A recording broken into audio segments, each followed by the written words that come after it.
Now, the greatest radio shows of all time. Suspense. The Shadow Node. Washington calling David Harding, counter-spy. Classic radio theater. The Great Gildersleeve. Fibber McGee and Molly. Dragnet. Gunsmoke. The Lone Ranger. Now, step back into our time machine with your host, Wyatt Cox. Good evening, friends of the Inner Sanctum. Another hour of crime drama here. Jackson Beck starring as Philo Vance. This episode originally broadcast January 31st, 1950, and this episode entitled The Sterling Murder Case. Come. Mr. Markham. Oh, come in, Miss Henderson. What is it? Mr. Markham, they're here again in the outer office. Irma and Sarah Wakefield. Oh, no. Yes, sir. And they insist on seeing the district attorney. They say it's very important. All right, Miss Henderson. Ask them to come in. Yes, sir. Would you come in, please? Yes, of course. Of course we'll come in, miss. Thank you. Go right in, Sarah. Indeed I will. Indeed I will. Please sit down, ladies. Indeed we will. Indeed we will. Mr. Markham, we've done it again. Sarah and I have done it again. Have you? Yes? And what is it you've done this time? Listen to him, Irma. What have we done this time? Young man, don't you read the papers? Yes, I believe I do. Well, didn't you read this morning of the gangster Eddie Rogers who was shot and killed last night? Didn't you read that, young man? Yes, as a matter of fact, I did. The police have arrested the killer. Did you hear that, Irma? The police have arrested the killer. How could they have arrested the killer, Mr. Markham, when Sarah and I killed that gangster? Didn't we, Sarah? Indeed we did. Indeed we did.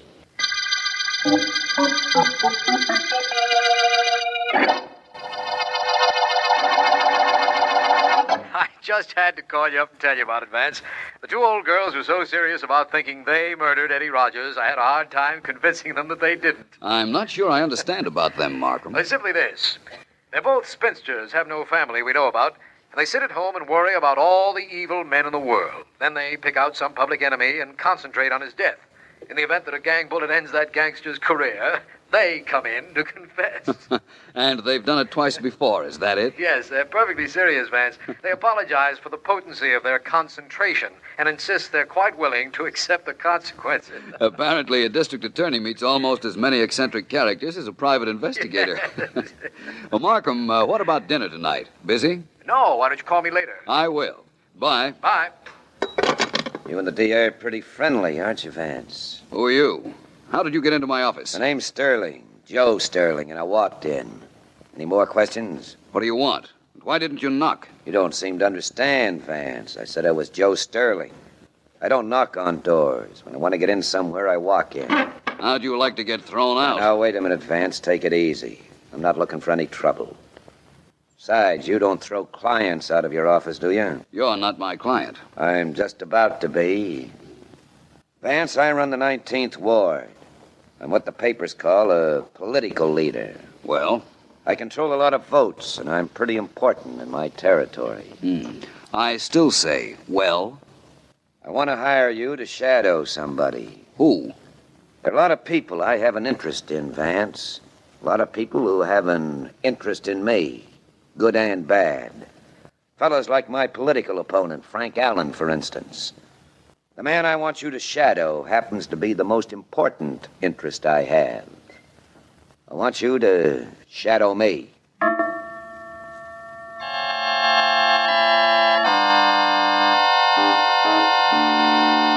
Let me see now. In the 5th Ward, we're a cinch. We figure to cop the 6th, and we'll hold our own in the 7th. That doesn't sound too bad. If you do your part in the other districts, I'm liable to be elected at that. Well, that's just the point. Joe Sterling controls the other districts, and I mean controls. People in those districts would vote for a cow if he was in back of the cow. It's no good, Edgar. Not the way it stands, I'll grant you that, but we can do something about Sterling, can't we? Any suggestions? Oh, I'm not supposed to think. I'm just the candidate for office, Frank. You're the one with the brains, so I've been told.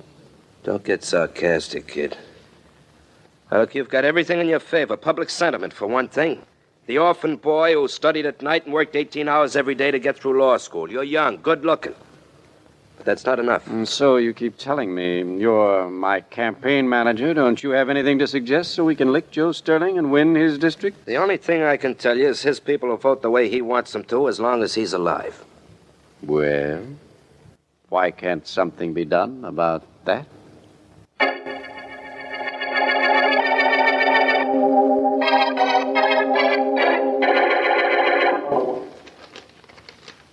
Is there anything interesting in the newspapers, Sarah? Indeed there is, Irma. Everybody's writing about the election. Yes, of course, the election. How does it look? Does the paper say? Indeed it does, yes. Indeed it does. It says the candidate being presented by Mr. Joe Sterling seems to have the election in... The paper says, in the bag. That isn't good, is it? No.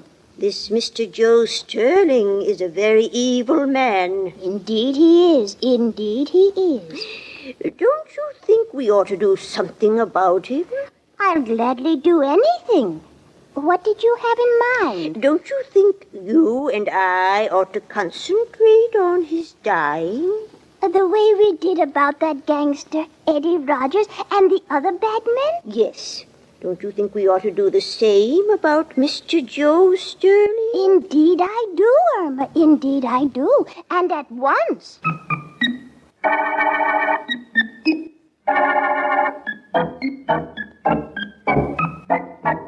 No, I don't think so. No, I'm going down to check my districts. I'll keep in touch with you here at the office. Very good, Mr. Sterling. Now, the opposition may have something cooking.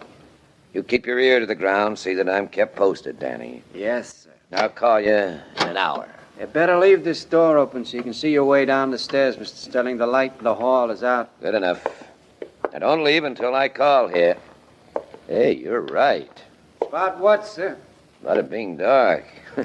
Just make out the stair. Seems to me What? there's somebody at the bottom of these stairs on the street. Danny, come here a moment. Mr. Sterling! Sterling!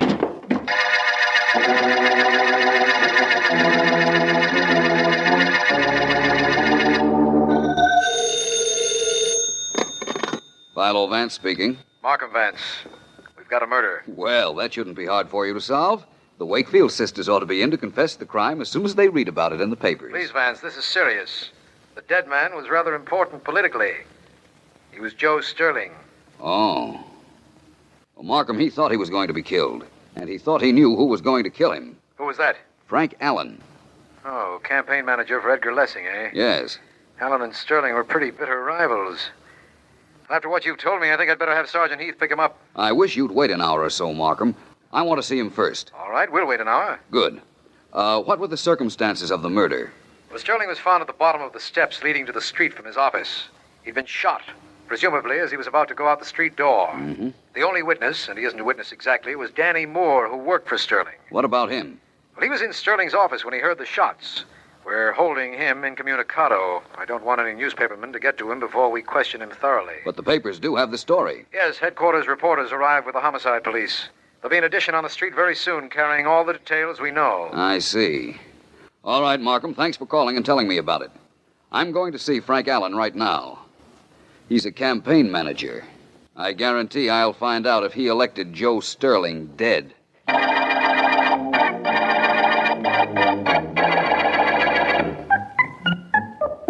If you want to come with me to see that nice Mr. Markham, Sarah, please hurry. Indeed, I do want to come with you, Irma. Indeed, I do. But I'll only be a moment finishing this collar I'm crocheting.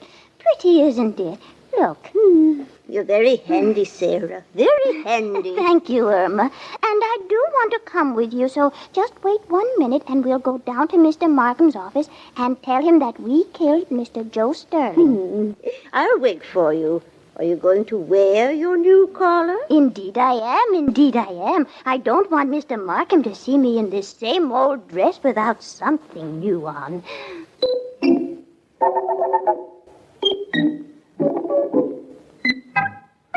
Look, leave me alone, Edgar. I gotta think. All right, Frank. There doesn't seem to be anything to think about. Oh, you belong in politics, all right. You don't know from nothing. How do we know how the public's gonna take Joe Sterling's death? Isn't it a little late for you to be thinking about that? Wait a minute, you little dope. You're not trying Get to say... your hands off me. Take them off. I'll keep that mouth of yours shut, then. Remember this. Remember it now, and remember it when you're elected, if you're elected. You don't do any talking, you don't do any thinking, you just follow orders. You understand that? I know what you're trying to say, if that's what you mean. That's what I mean. With Joe Sterling out of the way, I think you're a cinch. But you just go through the motions when you get elected. I'll do the thinking. You think you're smart enough to remember that? Yes. Now that you're smart enough to remember that, see if you're smart enough to forget about how important Joe Sterling's removal is to us. Or what I want... Who could that be? What do I know? Go and see.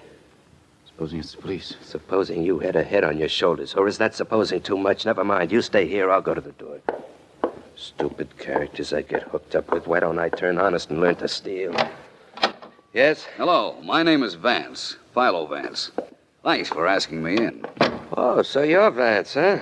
I've often wondered what you looked like. And now you know. Aren't you lucky? What do you want here, Vance? I want to see Frank Allen. Well, you've seen him. That's me. Aren't you lucky? Who's the other individual? Oh, wait a minute. I recognize him from those campaign posters all over the city. He's Edgar Lessing, isn't he? I'm very pleased to meet you, Mr. Vance. Look, Edgar, you don't have to shake hands with everybody, just the people I tell you to. Now go on back over there and sit down. When you throw him a bone, does he bark? Okay, Vance, what's up? What are you doing here? I came to find out one little fact, Allen. What's that? I want to know whether you killed Joe Sterling. Is that all you want to know? Mm-hmm. Well, Vance, why, you didn't have to come all the way over here for that. You could have phoned. I'd have been delighted to confess to you over the phone. Cute, aren't you, Allen? That isn't what my mirror tells me. Well, listen to what I tell you. I tell you that Joe Sterling believed you'd try to kill him. And I tell you something else.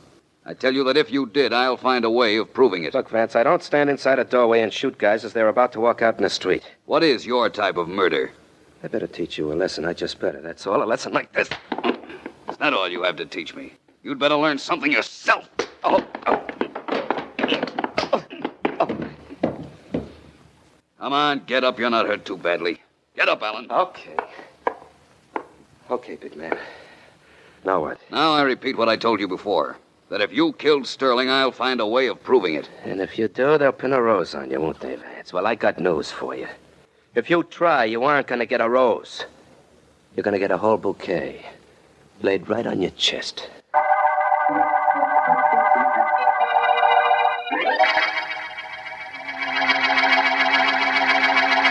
Ooh, that's a threat. Jackson Beck, Philo Vance, January 31st, 1950 on Classic Radio Theater with Wyatt Cox. Classic Radio Theater family, you know our friend Mike Lindell has a passion to help everyone get the best sleep of your life. He didn't stop by just creating the best pillow. He created the best bed sheets ever. They look and feel great, which means an even better night's sleep for me, because, you know, I'm working like 67 hours a day. Now, Mike's offering the best deal on his Giza Dreams bed sheets ever. You can get a set of Giza sheets for as low as $29.98. You'll never want to sleep on anything else once you slept on a set of Giza Dream sheets. A special offer for you right now. You can get a set of Giza sheets for as low as $29.98. Call 1-800-928-4715. Use the promo code Wyatt. Or go to mypillow.com, use the promo code Wyatt. It's good on anything on the website. That number again, 1-800-928-4715. Use my promo code Wyatt. Thank you for tuning in to Classic Radio Theater with Wyatt Cox on your favorite station. Now more of Philo Vance starring Jackson Beck, the Sterling murder case, January 31st, 1950.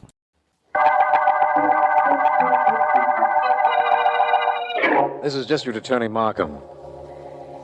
The Sterling murder case opened with the finding of the body of Joe Sterling, political boss. Vance's principal suspect is Frank Allen, who is sponsoring a candidate in opposition to Sterling's. We have no clues to the murder as yet, but we'll have a confession in a moment. A confession from two old ladies, the Wakefield sisters, who feel it their duty to confess to every major crime that's been committed in this city in the last 3 months. They're in my office now, and I've got to listen. So you see, Mr. Markham, we're quite ready to be sent up the river. Indeed we are, aren't we, Irma? Such a vulgar expression. We're ready to pay the penalty for killing Mr. Sterling, Mr. Markham. That's what Sarah means. So I gathered. Well, ladies, I appreciate what you're doing, but, let me ask you a question. By all means. You wouldn't consciously try to make my job more difficult, would you? Why, Mr. Markham? That's what I thought. You see, I have a lot of problems concerned with Mr. Sterling's murder, and only one of them is finding the murderer. I don't think I understand. Legal technicalities, habeas corpus, ipso facto, e pluribus unum, very involved legal procedure. Do you understand? Oh, indeed we do. Good. My sister and I didn't mean to bother you. We just wanted you to know that we wished Mr. Sterling dead, and poof, he was dead. Yes, poof. He was dead. Poof, he was dead. Well, thank you very much. And now, ladies, if you'll excuse me, I have a lot of work to do. Of course, ipso facto and all, isn't it? Yes, you understand, don't you? Indeed we do. Come, Irma. Goodbye, Mr. Markham. You'll let us know when you want us, won't you? Indeed I will, I mean, of course. Good day, ladies. Good day. Good day. You know, Irma, I don't think Mr. Markham can be bothered with confessed murderers today.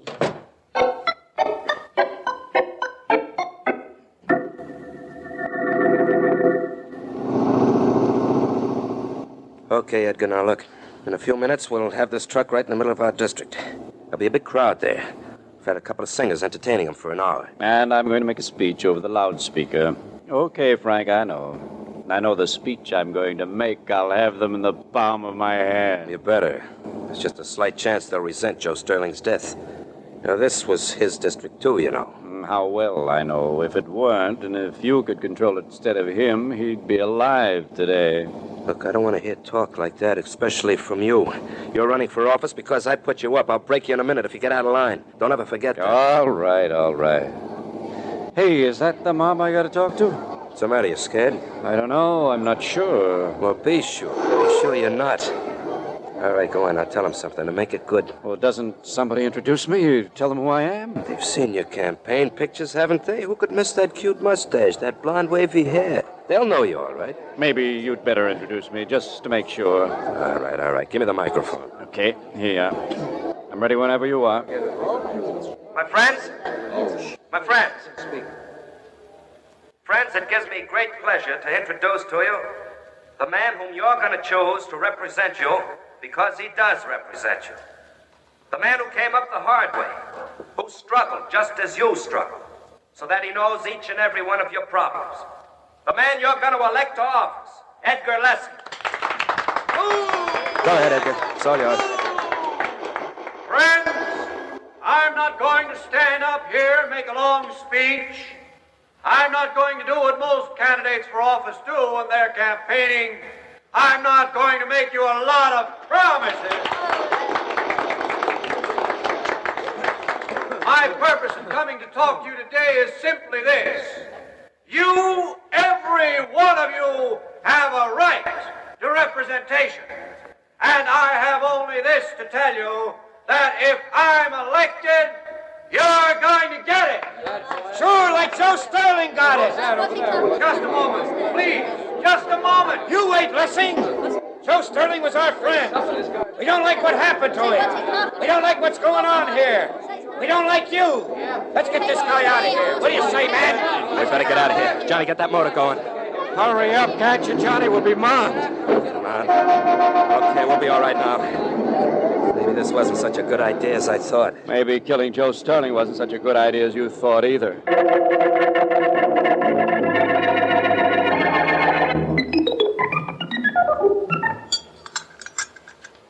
Would you care for another cup of tea, Sarah? Now, let me think. I just don't know. You don't mind if I have another cup? Indeed I don't, Irma. Indeed I don't. He should be here almost any time now, don't you think, Irma? You mean Mr. Vance? Yes. Yes. When he phoned, he said he'd be here at 4 o'clock, and it's almost that now. He's a nice man. I like him. He's wonderful. He's the kind of a man I should have married. No sense getting that particular at our age, Sarah. I think... That must be Mr. Vance. I'll go. Oh, no, I'll answer the door. Please, I'm the younger sister. I'll go. I'll go fix some more tea in case Mr. Vance would like some. That will be nice. Good afternoon, Miss Wakefield. Yes, indeed it is. Indeed it is. Come in, Mr. Vance, please. Thank you. Where's your sister? Oh, she's in the kitchen. She thought you might like some tea. Oh, she shouldn't have bothered. This is a wonderfully homey room. Well, we tried to make it that, Mr. Vance. Irma and I don't have much else. You're sure you wouldn't care for some tea? Positive. Who's that gentleman whose picture's on the wall? That's Uncle Martin. He's been dead for 20 years. And that's a picture of his son over there on the mantelpiece. That's what you were looking at, wasn't it, Mr. Vance? Yes. Fine-looking lad. About 15 when this was taken, wasn't he? I think so. Miss Wakefield, this is kind of a business visit. I hope you don't mind. Oh, indeed we do not. What is it you want to know? Well, now let me see. As I understand it, there have been several murders in this city in recent weeks. You and your sister have confessed to all of them. That's right. Of course we confessed. We killed all of the men. Why? And how? Well, we killed them because they were evil, and we just willed them to death. Irma and I just sat right down and willed them to die, and they did. You did that to Joe Sterling, too? Oh, of course. Oh, of course. January 31st, 1950, Jackson Beck as Philo Vance. Thank you for listening to Classic Radio Theater with Wyatt Cox. The conclusion, along with part 2 of the 5-part Flight 6 matter of yours truly, Johnny Dollar. But first, these important messages.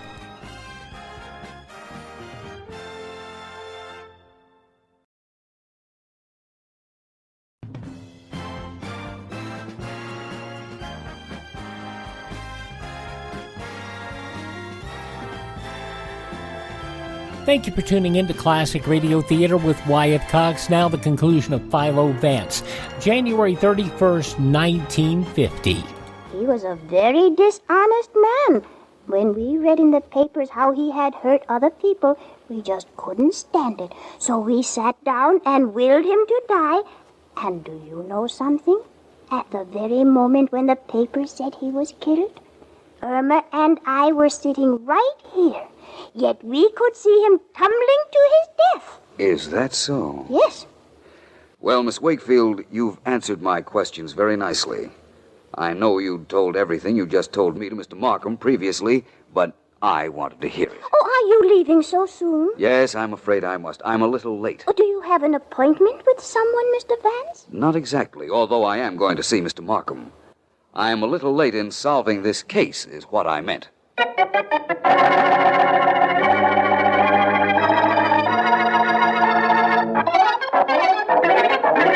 Vance, will you tell me what on earth you're doing? Certainly, my friend, but not at the moment. That's what I like, information. You come breaking into my office with a campaign poster in one hand and a photograph in the other, and you proceed to make my desk look like an art gallery. How am I doing with this pencil, Markham? From all I can see, you're drawing a mustache on that photograph of the young fellow you brought in with you. Mm-hmm. Is that your idea of fun, Vance? It's a lot of other people's, Markham, but not mine. I'm deadly serious. Look at this campaign poster. I'm looking. Nice-looking young fellow. Big type says, vote for Edgar Lessing. Describe Mr. Lessing. Well, nice-looking, wavy blonde hair, little mustache. Fine. Now, look at the photograph I've been working on. I saw it when you brought it in. It was a picture of a young fellow about 14, wasn't it? Mm-hmm. Let me see it now that you've put a mustache on him and fixed his hair with that pencil. Here you are. Look. Uh-huh. What? Well, that's a picture of Edgar Lessing as a boy. The likeness is unmistakable now. That's what I imagined. The Sterling murder case is practically over, Markham. Well, it's nice of you to let me know that. Now, who killed Joe Sterling? I have only one question to ask you, and then I'll tell you. All right. Sterling was found dead on the ground floor of his office building. His office was on the second floor. There was no elevator, right? That's right. You told me he was shot as he was about to go out into the street. Have you had any reason to revise that theory? Well, yes, I've had time to question the man who was in Sterling's office. He told me Sterling had been shot at the top of the stairs and fell down them to the ground floor. What does that prove? What I imagined it would. That you can, without any hesitation, arrest the Wakefield sisters for murder.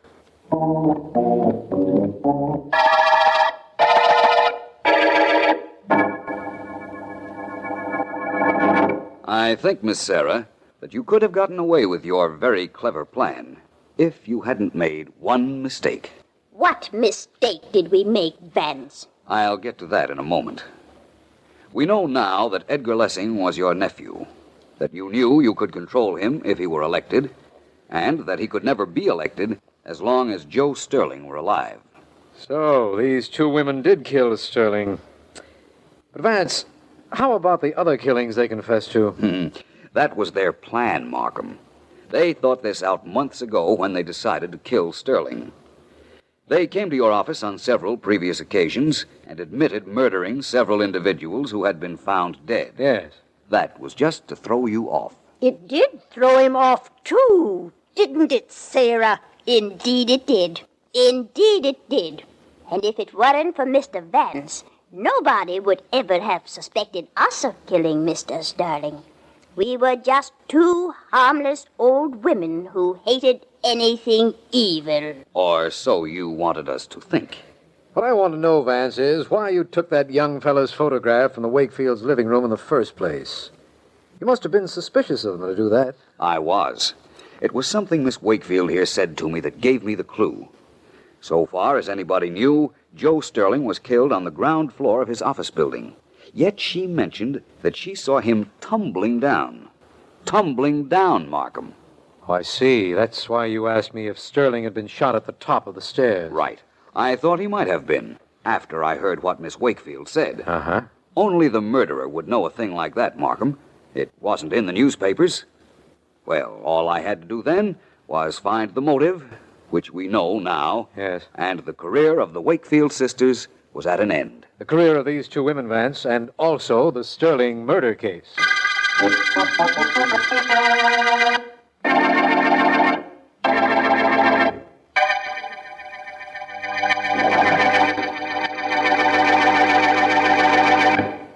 January 31st, 1950, Philo Vance on Classic Radio Theater with Wyatt Cox. Yours truly, Johnny Dollar, is next. Now on Classic Radio Theater with Wyatt Cox, part 2 of the 5-part Yours truly, Johnny Dollar story, The Flight 6 Matter. This episode originally broadcast January 31st, 1956. From Hollywood, it's time now for... Johnny Dollar here. Go ahead. McMacklin, Johnny. Is Gino around? Yeah, he's over across the slope at the moment. They're getting the bodies out of what's left of the plane. Well, how does it look? Anything new? Nothing we hadn't already guessed. It was an explosion, all right. Dynamite in the baggage compartment. Probably put on board in a piece of luggage. Well, that figures. I've run into something down here in the city along those same lines. What do you mean?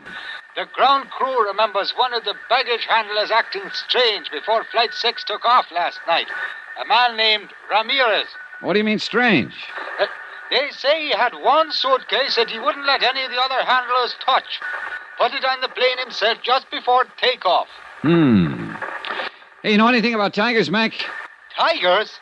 I'm about to tangle with one.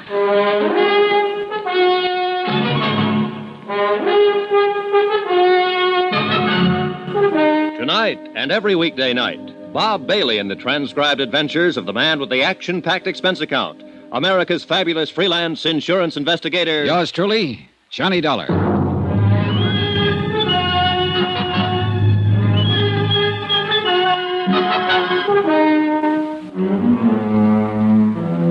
From Special Investigator Johnny Dollar, location Mexico City, to the Home Office Guaranty Transport Insurance Company, Hartford, Connecticut.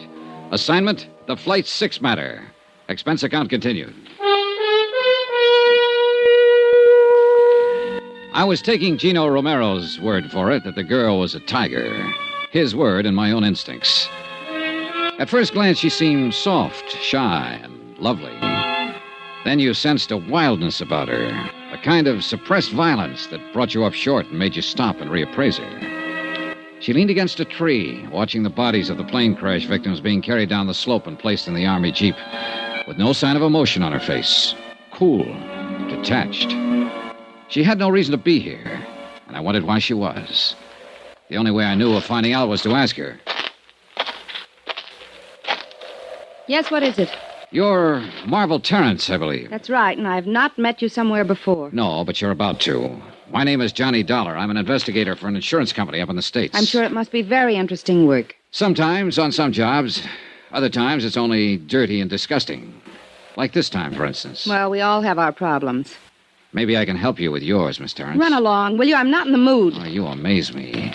I think that seeing 10 bodies picked up and hauled away ought to put anyone in a gay, carefree mood. Look, beat it. You came out here sightseeing, didn't you? 20 miles from town? So you must like this kind of thing. I had friends on that plane, Mr. Dollar. So did a lot of other people.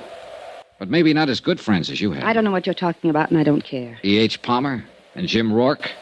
Were those your friends, Miss Terrence? Now, let's get this straight. I'm not interested in playing footsies or any other game you have in mind. You're wasting your time, Buster. Now get going. Oh, wait a minute. Maybe you've got the wrong idea. This isn't just a social chat. No, you want to help me with my problem. Just one problem. I'm wondering how you're going to spend that $50,000. What? Yeah, that's a fair-sized chunk of money to drop right out of the sky. What are you talking about? What $50,000? The money you'll get from the deaths of your two friends, Palmer and Rourke. What do you mean? Say, tell me, were you with them at the airport last night when Flight 6 took off? Yes, I was. Then you must have known that they both took out flight policies, and that both of them named you as beneficiary. No. No, I didn't know. I wasn't with them exactly. At least not up until takeoff. Then you claim this is all just a big surprise. Of course, I didn't know a thing about it. But it's just like them. It's what they do. Why did you come out here to the wreck, Miss Terrence? I don't know. Ed and Jim were my friends, and I don't know why I came, Mr. Dollar. She came because I brought her, mister. No, Bill. But I didn't bring her here to be pushed around by some morbid curiosity, huh? No, please. This is Johnny Dollar, Bill. He's an insurance investigator. Bill Blakely, Mr. Dollar. Oh, hello. He was asking me some questions. Why you? Because Ed and Jim both took out insurance policies in my name. What? Flight accident policies, $50,000 worth. Well, Mr. Blakely, you said Miss Terrence is here because you brought her. I wonder if you'd tell me why you're here. I don't know that it's any of your business. Sometimes I make things my business. Then sometime you may get your teeth knocked out. They're in pretty solid, Blakely. Yeah? Well, maybe... Bill, stop it. Sorry, Marvel. Ed Palmer and Jim Rourke were Bill's business partners. What business, Mr. Blakely? Engineering. We're building some roads around Mexico City. How many partners? Just the three of you? Yes, just... That's right, Dollar. The business belongs to me now. What about it? Nothing about it. Congratulations. One more crack Bill, like I that. said stop it. Let's go, Marvel. I've got to get back to town. Wait for me at the truck. I'll be there in a few minutes. All right. Suit yourself. Dollar, just one thing. Don't push me. Blakely, 10 people died over there on that hillside last night. They were murdered. I intend to find out who did it. And if it takes pushing to find out, then I'll push. See you around. Yeah. You probably will. This thing hit Bill pretty hard, Mr. Dollar. You have to make allowances. How long have you known him? A couple of months. And Palmer and Rourke? The same. It's nothing serious, nothing romantic, if that's what you're thinking. It was all just for fun. Was that all it was on their side? Oh, men always claim to be serious. But that's only part of the game. What else do you do, Miss Terrence, beside play the game? That's all. I'm a wealthy orphan, Mr. Dollar, and my only career is drifting around the world playing the game. I'm ornamental, irresponsible, and rather useless. Maybe not entirely useless. Just being ornamental has some importance in this world. So you play too, huh? No, I meant it. I guess I was pretty obnoxious when you spoke to me a while ago. Well, I suppose I asked for it. I'm staying at the Hotel Monte Cassino. Are you? I'd like to see you again. I could teach you the game, Johnny. Well, that's a very attractive offer. Outside of business hours. But you think I'm mixed up in this? No, I'm not sure. Well, think about it, Johnny. And call me at my hotel. The Monte Cassino. That's where DeLagos is staying. Happen to know him? Ramon? Well, yes, of course. Why? Well, one of the passengers killed on that plane was his wife. Didn't you know? I saw the name DeLagos, but I didn't even know he had a wife. Another just for fun? I think you've got some wrong ideas about me, Johnny. Come see me and I'll straighten them out for you. All right. I will. And something else. You'll find it out anyway, so I may as well tell you. Tell me what? I had reservations on Flight 6, too. I was going over to Havana for the weekend. I canceled out at the last minute. I see. Maybe that's why I came out here. To see for myself. I'm not afraid of death. I've tempted it too many times to be. But it does fascinate me. I stood there watching and thinking. Could have been me being carried down that slope. Except for luck. Why did you cancel out at the last minute? I was talked out of making the trip. By whom? Bill Blakely. I watched her swing down the slope, lithe, erect, and lovely. A strange girl, with an air of aloneness about her. An air that I felt would be with her even in the crowd. Strange, but also compelling. Exciting. She might be involved, or she might not. I didn't know. But I was sure of one thing. In either case, I was going to see her again.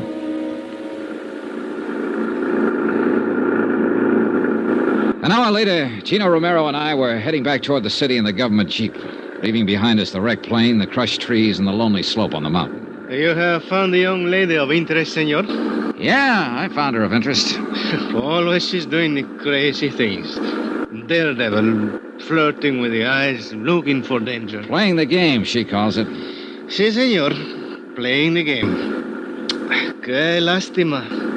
It is too sad that 10 persons are not be playing the game now anymore. Oh, it's all right, Chino. I'm not that much under her spell. ¿Qué dice? If she's guilty in any way, I'll pin it on her just as quick as the next one. Oh, but I did It's not all right, mean that... forget it. No, I do not think she's guilty. It is not the thing she would do, and she does not need the money. She's very rich. Do you know that? Everybody says so. Well, that's what I mean. It's worth checking into. Es posible, but I still do not think she would do such a thing. It is too terrible. And she's too beautiful. Maybe I ought to give you the advice, Chino. Before the beauty of a woman, senor, we are all as brothers, like Senor Blakely. I see he will look very disturbed. Yeah, he did get a little hot under the collar. What do you know about him, Chino? Almost nothing. He's come here for 3 months now, making the road. And his partners, Palmer and Rourke, were killed in the plane crash. What do you know about them? The same. Nothing.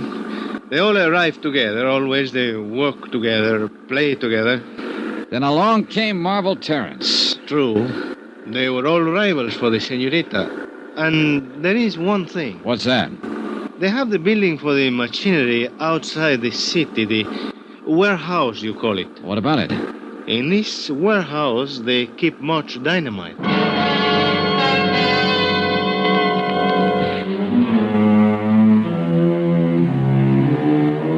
Gino dropped me at my hotel, the Del Prado, on Avenida Juarez. I changed clothes, cleaned up, sent some telegrams to the States. And about that time, Mac Macklin phoned up from downstairs and asked me to join him in the bar. Expense account item 3, $16.40. Drinks and dinner with the chief inspector of the Federal Department of Civil Air Transport. And then some more drinks. I've been here 7 years, Johnny. I like it. I feel at home here. I like the people and their way of life. But it'd still be good to see old Shy again. The snow piling up along the loop, and the wind ripping in off the lake. The crazy little joints along Baker Street. When were you there last, Mac?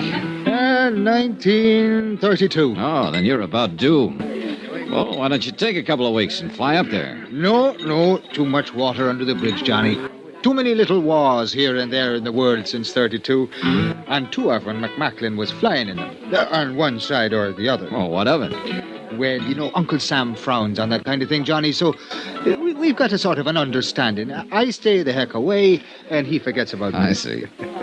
I've got no complaints, actually. I'm doing all right here, but sometimes I sure do get homesick for the old town. Of course, it's probably changed so much that Oh, yeah, yes. Con permiso de telephone, Senor Macklin. Oh, thanks. I plug it in. Hello, yeah? What? All right. Well, have you told the federal police? Yeah, I'll be here for a while. Adios. Well, we just lost our best angle, Johnny. What do you mean? That baggage handler, the one I figured slipped the dynamite on board the plane. The boys just now located him. His throat has been cut.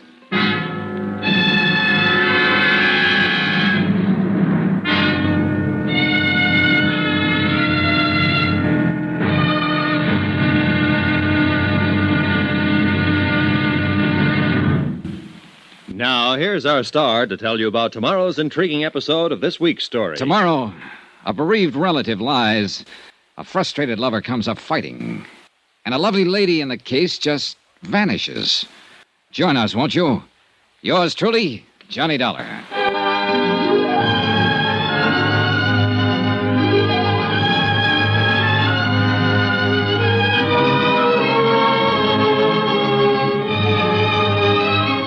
Yours truly, Johnny Dollar, starring Bob Bailey, is transcribed in Hollywood. Written by Les Crutchfield. It is produced and directed by Jack Johnstone. Be sure to join us tomorrow night, same time and station, for the next exciting episode of Yours truly, Johnny Dollar. Roy Rowan speaking.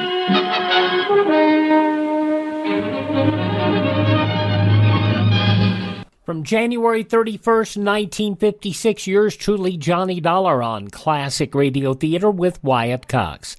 Please thank this radio station and support their advertisers. It is our kindness and courtesy that brings us to you each and every time we're here on this, your favorite radio station. Thank them both, please. Also, visit my webpage if you have a moment, classicradio.stream. There you can find all of our social media links. You can learn more about building a classic radio collection of your own. You can hear all of our shows on demand, and you can contact me through classicradio.stream. If you miss a day, you do not have to miss a single show. All of our shows are available up on any podcast site, including iHeartRadio, Spotify, Spreaker, Apple Podcasts, Google Podcasts. Just search for Classic Radio Theater with Wyatt Cox. Have yourself a great day, won't you please? And tell all your friends the great radio shows are right here at this spot on the dial. Classic Radio Theater with Wyatt Cox on your favorite radio station.